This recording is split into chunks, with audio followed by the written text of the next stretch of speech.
How to properly set New Year's resolutions.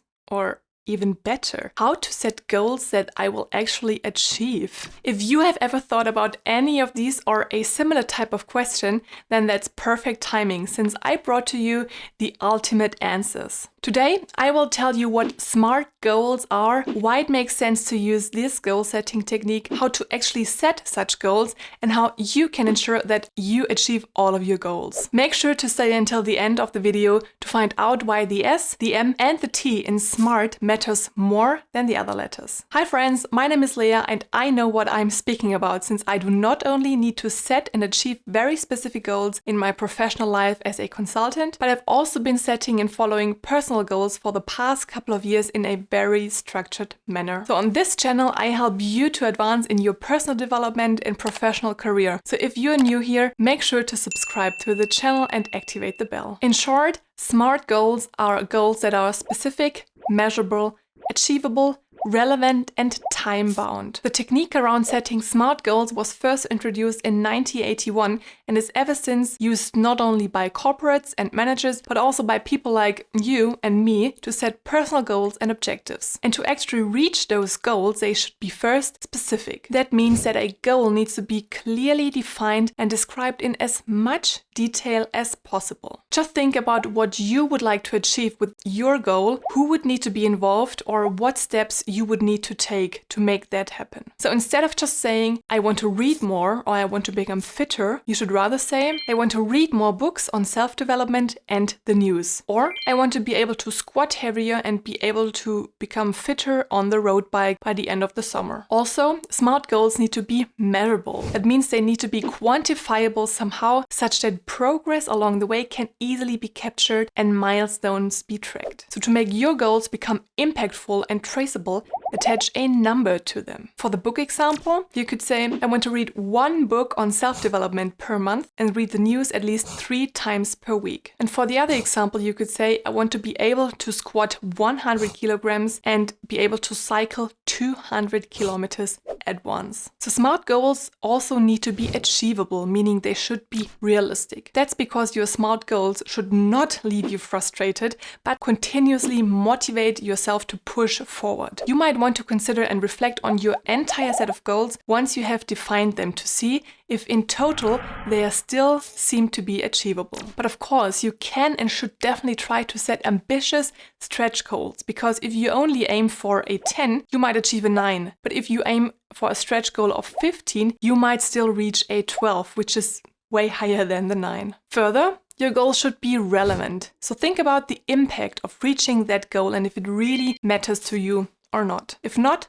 just do not follow it. And finally, your goal should be time-bound, which means that they should be set for a specific time horizon that again you can follow up on. So let's look at our 2 examples where for the first one, you could say that you want to read one book on self-development per month and read the news at least 3 times per week over the next year. And you could say that you want to be able to squat 100 kilograms and be able to cycle 200 kilometers at once by the end of August. So as you can see, SMART goals are quite simple and straightforward, as well as they provide you with a framework for setting goals. But this simple framework of 5 letters helps you to actually think through your goals and set them in a way such that they are nicely tied up and perfectly packaged, as well as super tangible, even for someone else looking at them. Now let's look at the process that you should follow when setting SMART goals. Maybe for your New Year's resolutions or your quarterly review process at work. For now, let's assume that you are a product manager responsible for an app and your boss wants you to further advance the app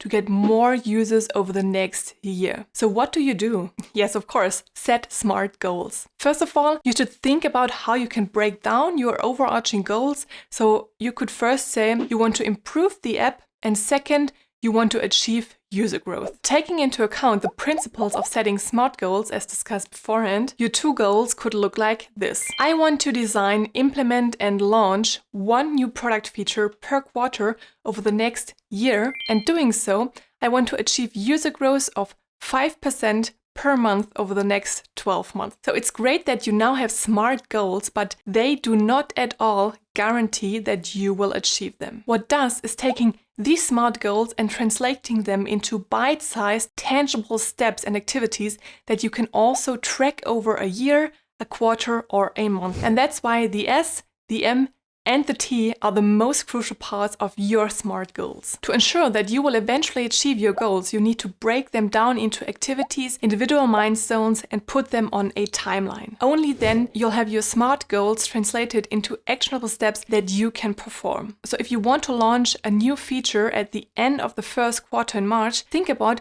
what needs to be done during the 3 months leading to that milestone. Which activities do you have to complete? With which people do you have to speak? And which approvals you would need to get there? Doing so, you will make your already SMART goals even more specific, measurable, and time-bound. Namely, breaking them down into individual activities whose output you can measure and observe, and putting them on a timeline leading to your bigger milestones. Therefore, you should not stop when having set SMART goals, but rather take them one step further and make them even smarter by focusing on their specifics, measurability, and timeliness. So SMART goals serve as a great framework to start with and think through your objectives, but are not the end of a proper planning cycle. If you would like to know more about how to better plan and translate goals into more actionable steps, let me know in the comments down below, because there's so much more to it. And if you learned something new, make sure to like and subscribe to the channel to not miss out on further videos. Thanks for watching and see you next time.